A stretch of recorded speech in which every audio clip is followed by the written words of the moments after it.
Welcome to the Headley Highlight Show's Headley Headspaces. The Headspaces are a series of thoughts and musings I have during the course of the week, and I chew all over them and I share them with you. The Headspaces are a feature of my weekly Friday night political talk show called the Headley Highlight Show.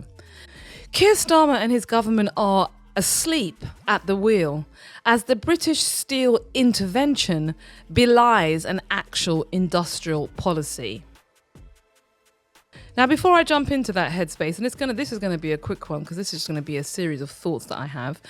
I have now got to the point where I have over 1,000 subscribers on my YouTube page, and I'm trying to get to 2,000, but I've already hit 1,000. Actually, I've got 1,040, and maybe by tomorrow evening it'll be 1,041, and I'm feeling pretty fabulous about that. So please do jump over to my YouTube channel, which is called DeniseHeadley.com, and you can subscribe, and you will get my content every week. And I drop lots of videos most weeks because I use the show and I talk about things during the course of the week. So if you subscribe, you'll get all of those juicy tidbits and my musings and considerations.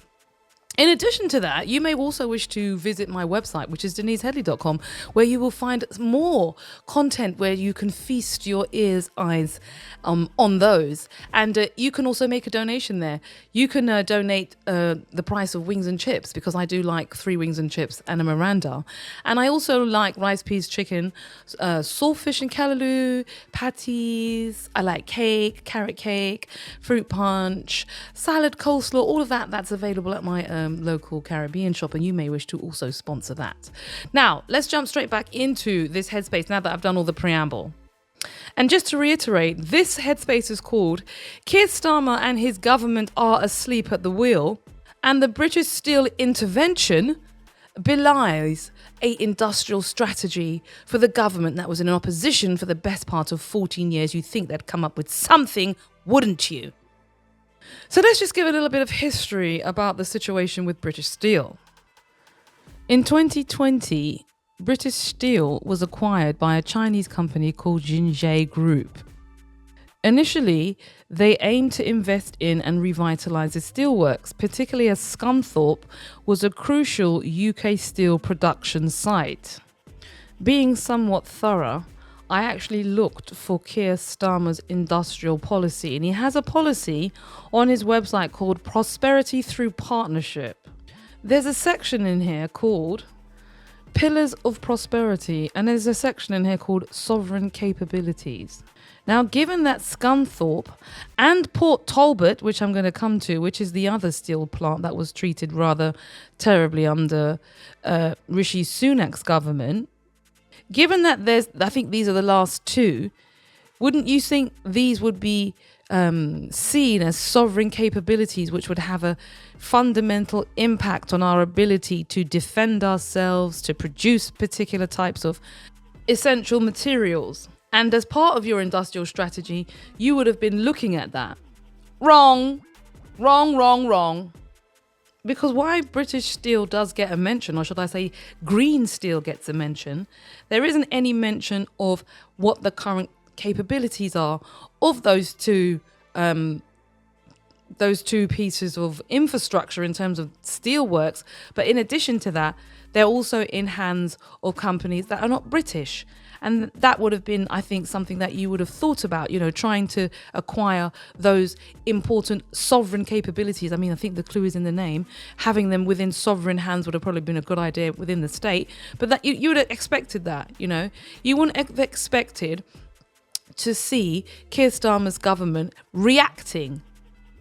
absolutely reacting to what's happened at British Steel. And that's what's happened.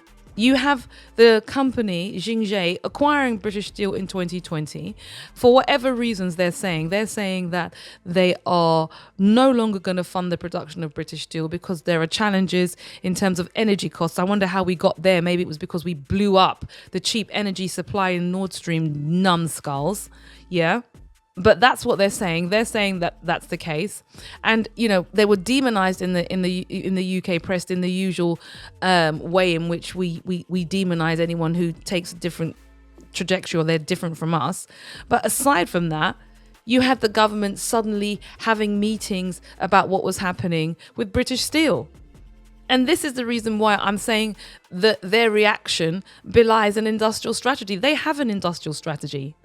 However, how did you rock up to this situation with British Steel?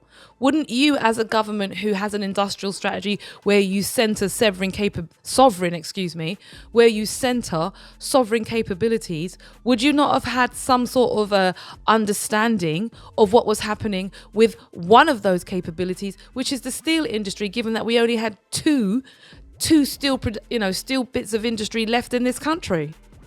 Suddenly they were galvanized to come up with a plan. Shouldn't you have had a plan beforehand, Keir? The Shadow Secretary of State for Business and Industry Initiative is someone called Jonathan Reynolds. Have you even ever heard of him? Has he ever spoken, ever? Do you know what his position is on British Steel? How about Thames Water? How about the fact that so many of our sovereign capabilities are in the hands of countries that are not British?